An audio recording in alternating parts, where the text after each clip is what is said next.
What's up everybody and welcome back to another video. I am the Hobbyist and today I'm going to be teaching you guys a little bit on how to use four-wheel steer on your RC crawler. Now most RC crawlers don't come with four-wheel steer, but if you're like me and you decided to add it because you thought it'd be a really cool addition, then you may quickly find out that it's not as easy as it looks to operate with four-wheel steer.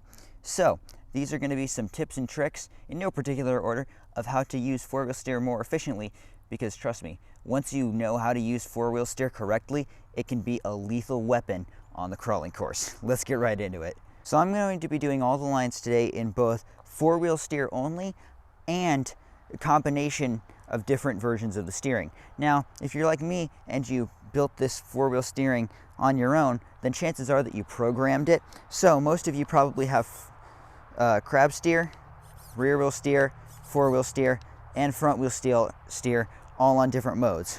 So let's start with this line. So we're going to start here and try to get lined up to do this part of the course.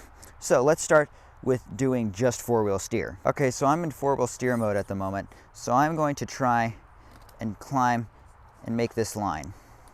As you can see with four-wheel steer, the back end is definitely trying to turn, but it made it no problem. So now let's do it with a combination. Okay, same line, but now I'm starting in just front wheel steer. So, got stuck on a log. So, with front wheel steer only, I can get myself lined up in the front and then hit the back end and pull myself around. One of the things that I learned very quickly often, oh, you can see I'm off to the side on one, so I'm just gonna pop her into crab steer. And now I'm all lined up. One of the things that you learn very quickly in four-wheel steering is that if you have it on all the time, then you're gonna lose track of where the back end is going because the back end is moving. So let's move on to the next line. All right, so I'm approaching this turn right here. Now it doesn't look very hard, but trust me, it has claimed a lot of crawlers. So let's start with four-wheel steer. So I'm going to approach. As you can see, the back end's already trying to leave. Oh.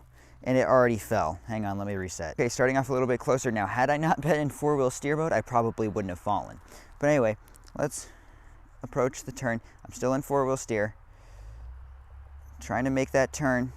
Oh, it's hard. Can it make it?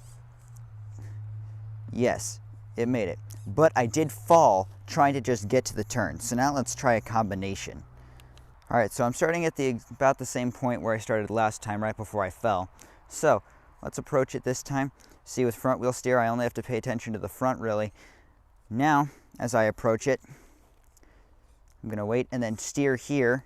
And then when that back tire is there, hit the four-wheel steer and swing the back end around just like that.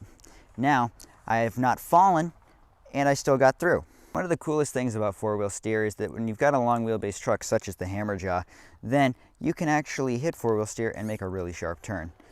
Check that out. It would not be able to do this kind of turning with front-wheel steer only. So that's one of the cool benefits of four-wheel steer. So now let's look at some applications for rear-wheel steer. As you can see, I found myself in a bit of an iffy situation. As you can see, the back tires are not really gripping back there, but the front tires are okay. So I can hit the rear wheel steer and bring it up just like that. Now had I done that with four-wheel steer like that, then what would have likely happened is the front would have dragged into the hole and I would have lost it. Alright guys, so I think I've shown you enough examples that you can kind of understand what the whole moral of using four-wheel steer is. And it's that you don't want to use it all the time, because if you use it all the time, you're going to run into more problems. I'm going to quote Exocaged RC on this, is four-wheel steer is a hindrance if you don't know how to use it. So, hope you all enjoyed this guide on how to use four-wheel steer a little bit more effectively. If you enjoyed the video, please like, subscribe, and leave a comment in the section below for what videos you'd like to see next. But that's all for today, everybody, and I'll see you in the next one.